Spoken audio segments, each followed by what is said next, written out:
Recent గా దక్షిణాది cinema నుంచి పలు పాన్ ఇండియా సినిమాలు వస్తున్నాయి. ఇక ఈ సినిమాలో ఒక్కో సినిమా తెలుగు సహా హిందీ అలాగే తమిళ మార్కెట్లో అదరగొట్టిన సందర్భాలు కూడా ఉన్నాయి.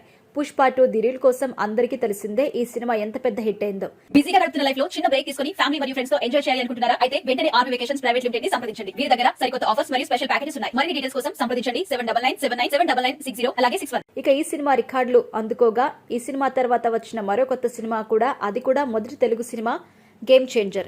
గ్లోబల్ స్టార్ రామ్ చరణ్ హీరోగా ప్రముఖ పాన్ ఇండియా సినిమా దర్శకుడు శంకర్ తో తెరకెక్కించిన ఈ సినిమా ఇప్పుడు ఊహించని వసూళ్లు అందుకుంది. ఇక మధ్యకాలంలో వచ్చిన సినిమా లాగానే ఈ సినిమాకి కూడా భారీ నెగటివిటీ వచ్చింది.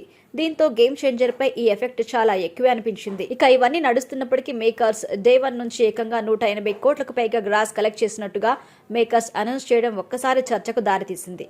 ఇక మన తెలుగు సినిమాలో ఫేక్ వసూల ముచ్చట అనేది ఇప్పటి నుంచి ఉన్నది కాదు. ఎప్పటి నుంచో ఉన్న పలు సినిమాలు రికార్డ్స్ వసూలు అంటూ పోస్టర్స్ వేసి ఉదరగొట్టారు. అయితే ఈ ట్రెండ్ ఇప్పుడు అంతకంతకు ముదురుతూ వచ్చిందనే చెప్పాలి. ఇక ఈ ట్రెండ్లో భాగంగా వచ్చే పోస్టర్స్ కేవలం అభిమానుల సంతృప్తి కోసమని చాలా మంది నిర్మాతలు కూడా చెప్పారు.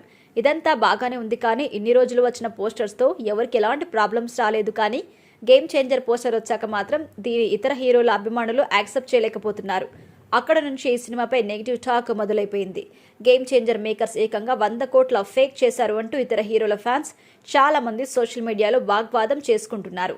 అయితే 100 కోట్లపై జూనియర్ ఎన్టీఆర్ ఫ్యాన్స్ ఎక్కువగా అభ్యంతరం వ్యక్తం చేస్తుండగా, మరి దేవరికి వేసుకున్న కలెక్షన్స్ నిజమని ఎలా నమ్మాలంటూ చరణ్ ఫ్యాన్స్ కూడా అంటున్నారు. ఇక ఈ గొడవలు ఇంకా జరుగుతున్న సమయంలో అల్లు కాంపౌండ్ నుంచి ఒక క్రేజీ సెటర్ సోషల్ మీడియాను షేక్ చేసింది. అల్లు కుటుంబానికి ఉన్న స్ట్రీమింగ్ సంస్థ ఆహా కోసం అందరికీ తెలిసిందే. ఇక వీరు నుంచి తమ యూజర్లకి ఒక నోటిఫికేషన్ రావడం మొదలైంది. 100 కోట్లు పోయాయి, నువ్వు హ్యాపీనా అంటూ నోటిఫికేషన్ రావడం మొదలైపోయింది. ఇక దీంతో ఈ గేమ్ చేంజర్ కి లింక్ అయ్యేలా ఉందని, అలాగే గేమ్ చేంజర్ కి వేసుకున్న ఫేక్ వసూళ్లకి ఇది కౌంటర్ గా ప్లాన్ చేశారు అంటూ దీన్ని వైరల్ చేస్తున్నారు. అలాగే రామ్ చరణ్ పై ఇలా ఆహా వాళ్ళు కూడా ట్రోల్ చేస్తున్నారు. సరైన టైమింగ్ చూసుకుని ట్రోల్స్ చేస్తున్నారని ఇతర ఫ్యాన్స్ హైలైట్ చేస్తున్నారు.